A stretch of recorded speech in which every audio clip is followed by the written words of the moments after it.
ಮಾನ್ಯ ಮಲ್ಲಿಕಾರ್ಜುನ್ ಖರ್ಗೆ ಸಾಹೇಬ್ರೆ, ತಮ್ಮದು 6 ದಶಕಗಳ ಸುದೀರ್ಘ ರಾಜಕೀಯ ಅನುಭವ ಇರುವಂಥ ಜೀವನ. ಆದರೆ ಇತ್ತೀಚಿನ ದಿನಗಳಲ್ಲಿ ತಮ್ಮ ಹೇಳಿಕೆ ತಮ್ಮ ರಾಜಕೀಯ ಅನುಭವಕ್ಕೆ ತಕ್ಕದಾಗಿರ್ತಕ್ಕಂಥ ಹೇಳಿಕೆ ಅಲ್ಲ. ನಿಮ್ಮ ಹೇಳಿಕೆ ಮಾನಸಿಕ ಅಸ್ವಸ್ಥರ ಹೇಳಿಕೆಯ ರೀತಿಯಲ್ಲೇ ಹೇಳಿಕೆ ಕೊಡ್ತಾ ಇದ್ದೀರಿ. ನಿಮ್ಮ ಪಕ್ಷ ಮೊಹಬ್ಬತ್ ಕಾ ದುಕಾನ್ನ ಮಾತನಾಡ್ತಿತ್ತು, ಆದರೆ ನೀವು ಮಾರ್ಕೆಟಿಂಗ್ ಮಾಡ್ತಾ ಇರೋದು ನಫರತ್ ಕಾ ದುಕಾನ್ನ ಸರಕುಗಳನ್ನೇ ಮಾರ್ಕೆಟ್ ಮಾಡ್ತಾ ಇದ್ದೀರಿ. ಗುಜರಾತ್ನ ಜನರನ್ನ ಅನಕ್ಷರಸ್ಥರು ಅಂತ ಹೇಳಿದ್ರಿ. ಪ್ರಧಾನಮಂತ್ರಿ ನರೇಂದ್ರ ಮೋದಿ ಅವರನ್ನ ಭಯೋತ್ಪಾದಕ ಅಂತ ಕರೆದಿದ್ದೀರಿ. ಬಿಜೆಪಿ RSSನ ವಿಷಜಂತು, ಅದನ್ನ ಕೊಲ್ಲಿ ಅಂತ ನೀವು ಮುಸಲ್ಮಾನರನ್ನ ಎತ್ಕಟ್ಟೋ ಕೆಲಸ ಮಾಡ್ತೀರಿ. ಇದೆಲ್ಲ ನೋಡಿದಾಗ ನೀವು ಮೆಂಟಲ್ ಹಾಸ್ಪಿಟಲ್ ಪೇಷಂಟ್ ರೀತಿಯಲ್ಲಿ ವರ್ತನೆ ಮಾಡ್ತಾ ಇದ್ದೀರಿ ಅಂತ ಹೇಳಿ ಬಹುತೇಕ ಜನ ಭಾವಿಸಿದ್ದಾರೆ. ಯಾವ ದೇಶದ ಜನ ವಿಶ್ವಾಸ ಇಟ್ಟು ಪ್ರೀತಿ ಇಟ್ಟು ತನ್ನ ಪ್ರಧಾನಮಂತ್ರಿಯಾಗಿ 3ನೇ ಬಾರಿಗೆ ಆರಿಸಿದಿರೋ ಆ ಪ್ರಧಾನಮಂತ್ರಿಯನ್ನ ನೀವು ಕರೆದಿದ್ದೇನಂತ ಭಯೋತ್ಪಾದಕ ಅಂತ ಹೇಳಿ. ನಿಜವಾದ ಭಯೋತ್ಪಾದಕರನ್ನ ನಿಮ್ಮ ಪಾರ್ಟಿಯ ಮುಖಂಡರುಗಳು they are all our brothers ಅಂತ ಕರೀತಾರೆ. ಭಯೋತ್ಪಾದನೆ ನಡೆದ ಸಂದರ್ಭಗಳಲ್ಲಿ ಭಯೋತ್ಪಾದಕರ ಬಗ್ಗೆ ಸಿಂಪತಿ ಬರುವ ರೀತಿಯಲ್ಲಿ ಭಯೋತ್ಪಾದನೆಯೇ ಒಂದು ಸಣ್ಣ ಸಂಗತಿ ಅನ್ನೋ ರೀತಿಯಲ್ಲಿ ನಿಮ್ಮ ಪಕ್ಷದ ಮುಖಂಡರುಗಳು ಹೇಳಿಕೆ ಕೊಡ್ತಾರೆ.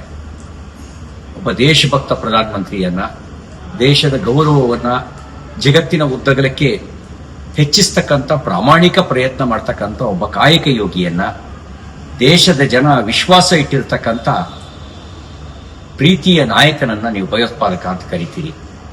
ಇದನ್ನು ನೋಡಿದಾಗ ಬಹಳ ಸ್ಪಷ್ಟ ಆಗುತ್ತೆ ನಿಮಗೆ ಮಾನಸಿಕ ದೌರ್ಬಲ್ಯಗಳ ಒಂದು ಸುಳಿಗೆ ನೀವು ಸಿಗಾಕೊಂಡಿದ್ದೀರಿ, ಅಥವಾ ನಿಮ್ಮ ಪಕ್ಷವನ್ನ ಗೆಲ್ಲಿಸಲಾರದಂಥ ಅಸಹಾಯಕತೆ ನಿಮಗೆ ಕಾಡ್ತಾ ಇದೆ. ಆ ಕಾರಣದಿಂದ ನೀವು ದ್ವೇಷವನ್ನು ಕಾಡ್ತಾ ಇದ್ದೀರಿ. ನಿಮ್ಮ ಹೇಳಿಕೆ ಸಮರ್ಥನೀಯ ಅಲ್ಲ. ನಾವೆಲ್ಲ ಅನ್ಕೊಂಡಿದ್ವಿ ಕರ್ನಾಟಕದ ಕೆಲವೇ ಜನ ಉನ್ನತ ಸ್ಥಾನವನ್ನ ಮುಟ್ಟಿರೋರು, ಅದರಲ್ಲಿ ನೀವು ಕೂಡ ಒಬ್ಬರು. ಇದರಿಂದ ನಿಮ್ಮ ಒಂದು ಚಟುವಟಿಕೆ ಕನ್ನಡಿಗರಿಗೆ, ಕರ್ನಾಟಕಕ್ಕೆ ಗೌರವ ತಂದುಕೊಡುತ್ತೆ ಅಂತೇಳಿ ಅಂತ ಭಾವಿಸಿದ್ವಿ. ಆದರೆ ನಿಮ್ಮ ಹೇಳಿಕೆ ಮತ್ತು ಚಟುವಟಿಕೆ ಕನ್ನಡಿಗರಿಗೆ ಗೌರವ ತಂದುಕೊಡೋದಲ್ಲ, ಕನ್ನಡಿಗ ಮತ್ತು ಕರ್ನಾಟಕದ ಗೌರವವನ್ನು ಹಾಳು ಮಾಡುವ ರೀತಿಯಲ್ಲಿ ನಿಮ್ಮ ಹೇಳಿಕೆ ಇದೆ. ಒಂದು ಪಕ್ಷದ ರಾಷ್ಟ್ರೀಯ ಅಧ್ಯಕ್ಷರಾಗಿ ನಿಮ್ಮ ಹೇಳಿಕೆ ನಿಮ್ಮ ಪಕ್ಷದ ಬಗೆಗಿನ ಅಭಿಪ್ರಾಯವನ್ನು ಕೂಡ, ಪಕ್ಷದ ಬಗೆಗಿನ ಗೌರವವನ್ನು ಕೂಡ ಹಾಳು ಮಾಡಿದೆ. ನೀವು ಇದನ್ನೇ ಮುಂದುವರಿಸಿದ್ರೆ ಜನ ನಿಮಗೆ, ನಾನು ಬರೀ ಪೇಷಂಟ್ ತರ ಅಂತ ಹೇಳ್ತಾ ಇದ್ದೀನಿ, ಜನ ಮೆಂಟಲ್ ಹಾಸ್ಪಿಟಲ್ ಪೇಷಂಟು ಅಂತೇಳಿ ಭಾವಿಸ್ತಾರೆ. ಮತ್ತೊಮ್ಮೆ ಈ ರೀತಿ ಹೇಳಿಕೆ ಕೊಟ್ಟು ಹಿರಿಯಕ್ಕನ ಚಾಳಿ ಮನೆಮಕ್ಕಳಿಗೆಲ್ಲ ಅಂತ ಹೇಳಿ ನಿಮ್ಮ ಪಕ್ಷಕ್ಕಿಂತ ಕೆಟ್ಟ ಚಾಳಿಯನ್ನೇ ಕಲಿಸಬೇಡಿ.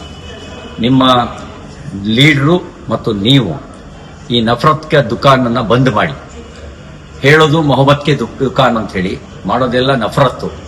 ಈ ರೀತಿ ದ್ವೇಷ ಕಾರ್ತಕ್ಕಂಥ, ಹೊಟ್ಟೆ ಕಿಚ್ಚನ್ನ ತೋರಿಸ್ತಕ್ಕಂಥ ಮತ್ತು ಸುಳ್ಳು ಅಭಿಪ್ರಾಯ ಮೂಡಿಸ್ತಕ್ಕಂಥ ನಿಮ್ಮ ಹೇಳಿಕೆಗಳು ನಿಮಗೇ ತಿರುಗುಬಾಣ ಆಗ್ತವೆ.